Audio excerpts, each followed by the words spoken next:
ಮಾಡಿದ ಇವನಿಗೆ ತಕ್ಕ ಪಾಠವನ್ನು ಇಳಿದ ಇವನ ದಾರಿ ಬಿಡುವನಲ್ಲ. 6 ತಿಂಗಳುಗಳ ಕಾಲ ನನ್ನನ್ನು ಅಂಗಡಿಯ ಅಂಗಡಿ ಕಳಿಸಿದ್ದಾನಿವ, ಇವನಿಗೆ ಸರಿಯಾದಂತಹ ಪಾಠವನ್ನು ಕಲಿಸಬೇಕು ಅಂತ ಹೇಳಿ ಭಗವಂತ ನಿಶ್ಚಯ ಮಾಡಿದವನೇ ಹೇಳಿದ, ಶ್ರೀನಿವಾಸ ನಾಯಕ, ಈ ಮಗುವಿಗೆ ಇವತ್ತು ಉಪನಯನವನ್ನು ಮಾಡಿಸಿ ಪುಣ್ಯವನ್ನು ಕಟ್ಟಿಕೊಂಡರೆ ಕಟ್ಕೋ, ಇಲ್ಲದೇ ಇದ್ರೆ ನಿನ್ನ ಅಂಗಡಿಯ ಬಾಗಿಲಲ್ಲೇ ನಿಂತು ನಾನು ಅನ್ನ ನೀರನ್ನು ಬಿಟ್ಟು ಉಪವಾಸ ರಥವನ್ನು ಗೈದು ನಾನು ಇಲ್ಲೇ ಪ್ರಾಣವನ್ನು ಬಿಟ್ಟು. ಯಾವಾಗ ಪ್ರಾಣವನ್ನು ಇಲ್ಲೇ ಬಿಡ್ತೀನಿ ಅನ್ನೋ ಅವನು ಸ್ವಲ್ಪ ಯೋಚನೆ ಅಲ್ಲ, ನಿಮ್ಮ ಪ್ರಾಣ ಬಿಟ್ಟು 6 ತಿಂಗಳುಗಳ ಕಾಲ ನನ್ನ ಅಂಗಡಿಗೆ ನಾಳೆ ಬಾ ಅಂತ ಬಂದಿದ್ದಾನೆ ಅಂದ ಮೇಲೆ ಇವನು ಇಲ್ಲೇ ಕೂತು ಇವನ ಪ್ರಾಣವನ್ನು ಬಿಡುವನು ಸರಿ.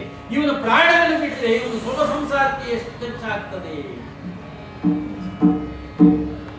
ಅಂತ ಹೇಳಿ ಲೆಕ್ಕ ಮಾಡಿ, ಯಾಕೆ ಕೊಡ್ತೇನೆ ಅಂದಿದ್ದೀನಿ ಕೊಡ್ತೇನೆ ಅಂತ ಹೇಳಿ ಅವಳು ತಾತ ಮುತ್ತಾತ ಕಾಲದಿಂದಲೂ ಆ ಸಲ್ಲದ ಹಣಗಳ ನಾಣ್ಯವನ್ನು ಗಂಟಿಕ್ಕಿಟ್ಟಿದ್ದ. ಈಗ ಹೇಗೆ ನಮಗೆ 1 ಪೈಸಾ 2 ಪೈಸಾ ಎಲ್ಲ ನಾವು ನೋಡಿದ್ವಿ, ಇವತ್ತು ಚಲಾವಣೆಯಲ್ಲಿಲ್ಲ. 4 ಆಣೆ ಇದೆಲ್ಲ ನಾವು ನೋಡಿದ್ವಿ, ಚಲಾವಣೆ ಇಲ್ಲ. ಹಾಗೆ ಆಗಿನ ಕಾಲದಲ್ಲಿ 1 ನಾಣ್ಯ 2 ನಾಣ್ಯ ಅಂತಿತ್ತು, ನಾಣ್ಯದಲ್ಲಿ ಆ ನಾಣ್ಯಗಳು ಎಲ್ಲ ಸಲ್ಲದ ನಾಣ್ಯಗಳನ್ನೆಲ್ಲ ಒಂದು ಚೀಲದಲ್ಲಿ ಗಟ್ಟಿಟ್ಟಿದ್ದ, ಏನಕ್ಕಾದ್ರೂ ಉಪಯೋಗ ಮಾಡ್ತಾರೆ.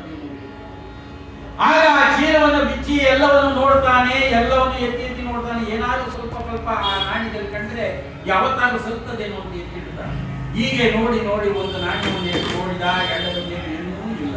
ಆ 2 ಬದಿಯಲ್ಲಿ ಏನೂ ಇಲ್ಲದ ನಾಣ್ಯವನ್ನು ತೆಗೆದುಕೊಂಡು ಲಕ್ಷ್ಮಿಯ ಭಾವಚಿತ್ರದಿಂದ ಇಟ್ಟು, ಲಕ್ಷ್ಮಿ, ನಿನ್ನನ್ನು ಕಳಿಸಲೇಬೇಕಾಗಿದೆ, ದಯಮಾಡಿ ನನ್ನನ್ನು ಕ್ಷಮಿಸಬಹುದಾಗಿ ಆ ಲಕ್ಷ್ಮಿಯ ಭಾವಚಿತ್ರದಿಂದ ಇಟ್ಟು ಆ ನಾಣ್ಯವನ್ನು ತೆಗೆದು ಹೊಡ್ತೇನೆ ಅಂತಿದ್ದೀನಿ ತಾನೆ ಅಂತ ಹೇಳಿ ಭಗವಂತನ ಕೈಗೆ ಇಡುವಾಗ ಭಗವಂತ ಕೈ ಮೇಲೆ ಇಟ್ಟು ನೋಡ್ತಾನೆ, ಒಳಗೆ ನಡುತ್ತಾನೆ.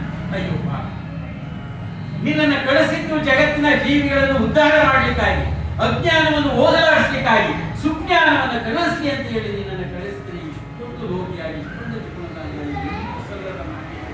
ಏನ ಕೈ ಕೊಡ್ತೀಯ ಅಂತ ಹೇಳಿ ಒಳಗಡೆ ನಕ್ಕ, ಒಳಗಡೆ ಕೋಪಗೊಂಡವನಂತೆ ಆ ನಾಣ್ಯವನ್ನು ಎತ್ತಿದೆ.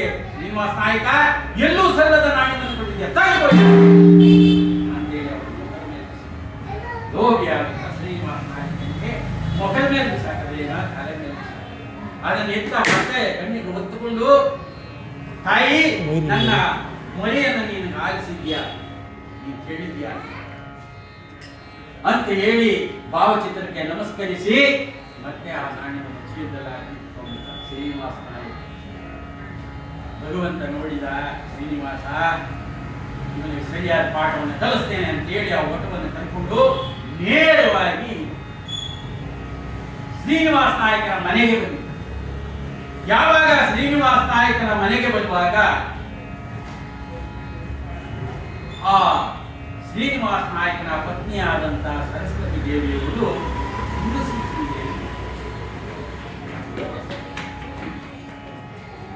ತುಳಸಿ ಪೂಜೆಯನ್ನು ಮಾಡ್ತಿದ್ದಾರೆ ಆ ತಾಯಿ.